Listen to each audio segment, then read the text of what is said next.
Hello friends, আসসালামু আলাইকুম। Welcome back to Shaytadullah channel. আশা করি আপনারা সবাই ভালো আছেন। আমি আপনার দোয়া ভালোবাসে অনেক বেশি ভালো আছি। আজকে আমি আপনাদের সাথে শেয়ার করবো ইলিশ মাছ ভুনা। তাহলে দেখুন কিভাবে তৈরি করছি।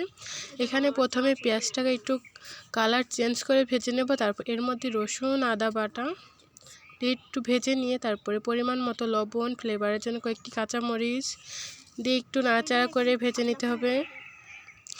এর মধ্যে এখন দিয়ে দিল শুকনো মরিচের গুঁড়া। এখানে এই রান্নায় হলুদ গুঁড়া লাগবে না, শুকনো মরিচের গুঁড়াই আপনাদের কালারটা সুন্দর করে আনবে।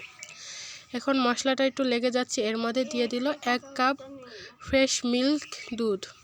আপনার এর বদলে ফ্রেশ ক্রিমও দিতে পারেন। আমরা এখানে দুধটা দিচ্ছি। যে দুধে সুন্দর করে ফুটে উঠবে তখন এর মধ্যে কাঁচা ইলিশ মাছগুলো দিয়ে দিতে হবে।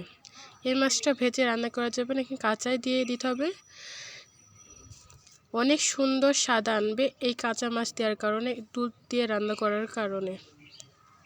খেতে এত যে টেস্টি হয়েছে, অনেক দিন পরে ভয়েস দিচ্ছে, আমারই এখন দেখে খাইতে মন চাচ্ছে। এই যে ঝোলটা শুকিয়ে আসলেই তেল ছেড়ে দিলে আমাদের রান্না তৈরি হয়ে যাবে ঝটপট। বাসায় মেহমান আসলে যদি ইলিশ মাছ বাসায় ঘরে থাকে তাহলে এই রান্নাটা একবার তৈরি করে দেখবেন। এত যে স্বাদ বলে বোঝানো যাবে না, না খাইলে। এখন গরম গরম পোলাওয়ের সাথে এই রান্নাটি খাচ্ছি। আজকের মতো এখানেই বিদায় নিচ্ছি। আল্লাহ হাফেজ।